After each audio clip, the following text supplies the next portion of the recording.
Welcome back. Now that we have a good understanding of what a list is, let's look at some ways with which we can change a list. When working with a list, you'll most likely need to add, remove, or alter elements of the list. In order to accomplish this, we're going to introduce a few list methods. Recall, methods are like functions that act on a specific object. So we've previously seen some string methods like the upper and lower methods, and we're going to introduce similar methods for lists. Before we introduce these list methods, let's see how we could alter an element of a pre-existing list. So let's start by defining a list.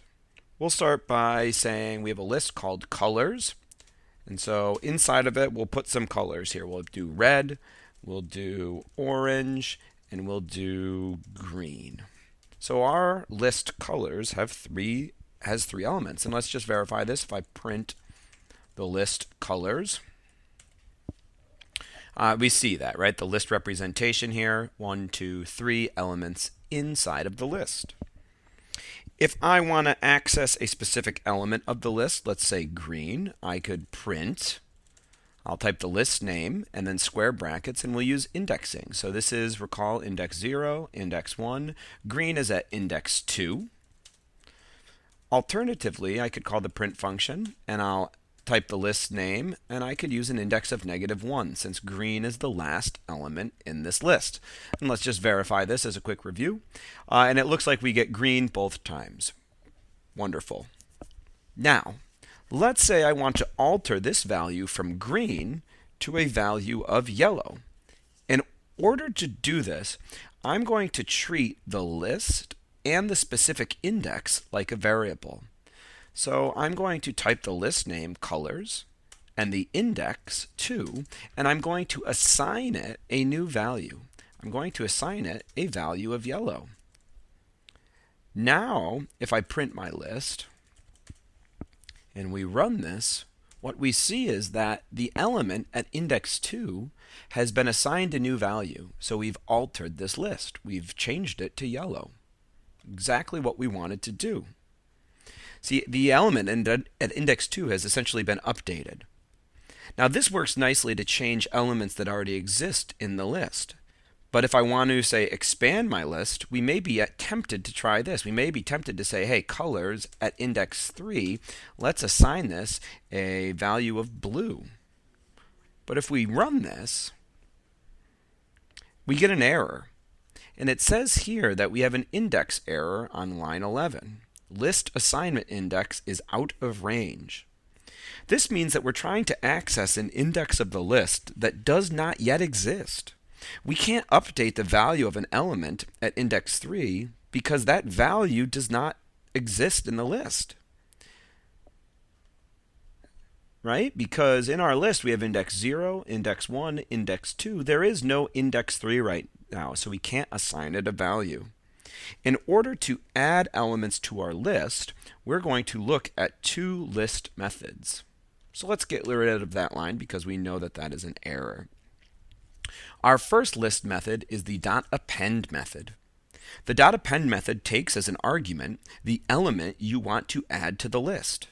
It then appends or adds this element to the last index of the list. The .append method allows us to add our elements to our list as we see fit. So watch here. If I do colors, the name of our list, .append, and now I will pass as an argument to the append method the color blue.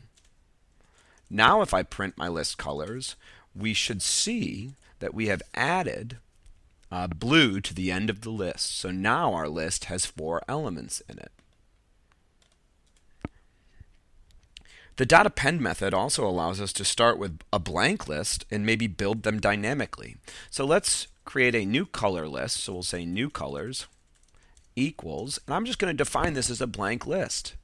And now I'm going to build this list dynamically. So we'll say new colors dot append, and let's add the color red. Let's do new colors dot append, and let's add the color purple. And new colors dot append, let's add the color blue. And so now if I print new colors, we'll see that I don't have a blank list at all. And there we have our list of new colors: red, purple, and blue.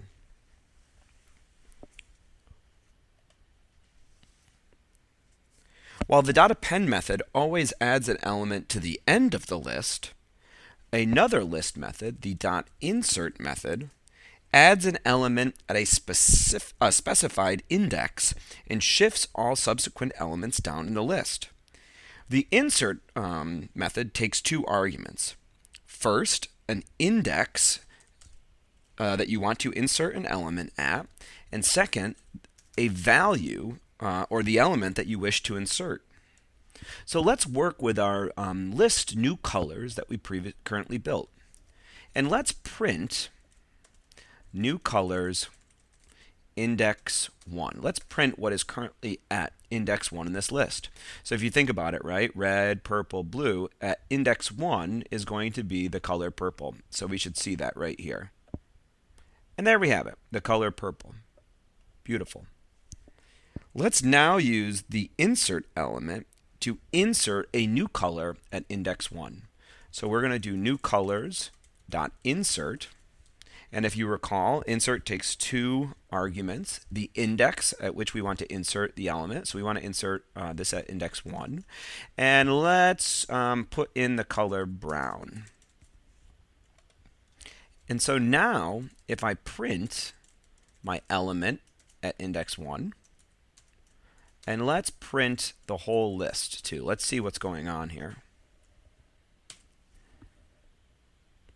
So previously the color was purple, then we inserted a new element, brown, and what happened was the subsequent colors all got moved down one index. So purple, which was at index 1, is now at index 2. Blue, which was at index 2, is now at index 3. Let's insert one more color. Let's do new colors dot insert, and let's insert something at index.